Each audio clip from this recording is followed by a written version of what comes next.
E aí galera, então vamos falar aqui de força elástica. Então, a força elástica, pessoal, é a força exercida sobre um corpo que possui elasticidade, por exemplo, uma bola, uma borracha ou elástico.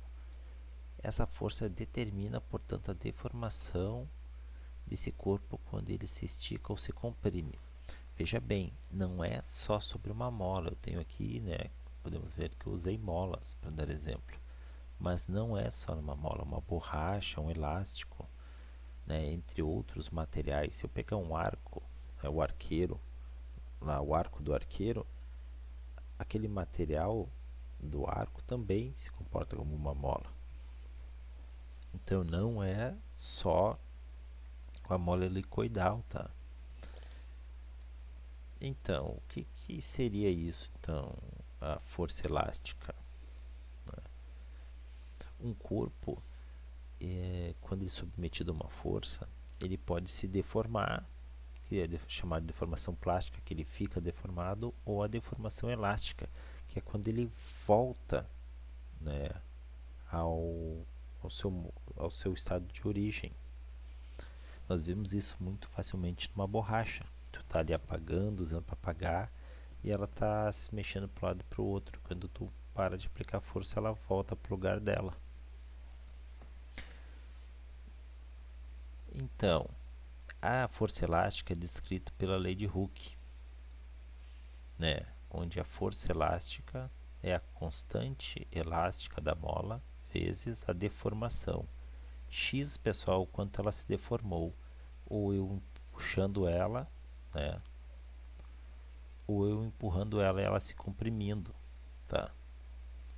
X, em algumas situações vocês veem até a letra L para chamar de deformação, tá? Mas na equação geralmente está escrito como X, essa deformação. O K, pessoal, a constante da mola, depende do material. Quanto maior o K, mais duro esse material. Tá? Essa lei também é conhecida como lei de Hooke, né? Então, nós sabemos que a força é a constante elástica vezes a deformação. Sabendo que a força, pessoal, é Newton e a deformação é em metro, se eu quiser saber a constante elástica, tá, de um corpo, é só saber a força que foi aplicada nele e dividir pela distância que esse corpo se deformou. E aí a força sendo em Newton e a distância em metro, eu sei que a constante elástica, a unidade de medida dela vai ser o Newton por metro. Observando, a aplicação de força e a deformação dos objetos, o Hooke pôde perceber que acontecia o seguinte: se eu aplicava uma força, vamos dizer, de 10 newtons e o corpo se deformava 1 centímetro, quando aplicava uma força de 20 newtons, o corpo né, se deformava 2 centímetros. Isso era proporcional. E aí ele chamou isso de constante elástica. Seria algo mais ou menos assim, ó. Por uma força aplicada, eu tenho x de deformação. Se eu dobrar essa força, eu dobro a deformação. Se eu triplicar essa força, eu triplico a deformação. Tá? Nem todos os corpos fazem isso, né? Então, esses corpos aqui seriam o comportamento mais ideal de um corpo. Claro que isso depende muito do material de que ele é constituído. Beleza? Até a própria mola não se deforma assim, né? Não são todos os materiais que têm essa propriedade aqui.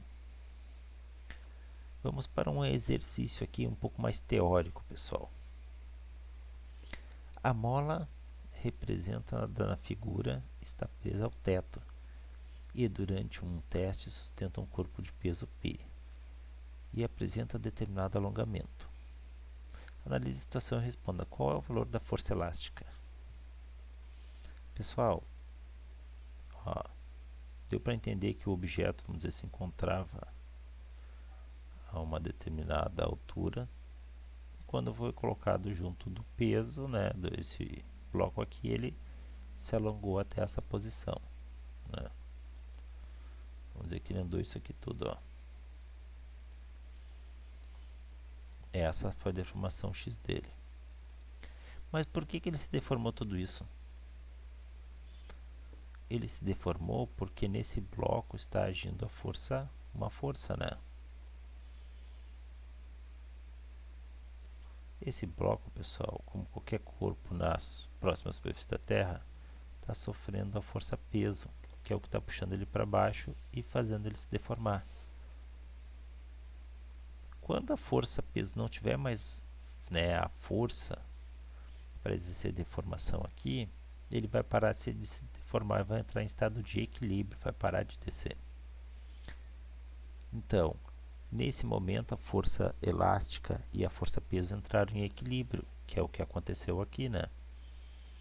Então, qual é o valor da força elástica? Nessa situação, pessoal, que o corpo parou aqui, está parado, está em equilíbrio, a força elástica é igual à força peso. Se a força elástica fosse maior, ele estaria subindo, e se a força peso fosse maior, ele continuaria descendo. Como entraram em equilíbrio, força elástica e força peso estão iguais. Qual é o valor da força que a bola aplica ao teto? Pessoal, a mola só vai transmitir a força peso, né?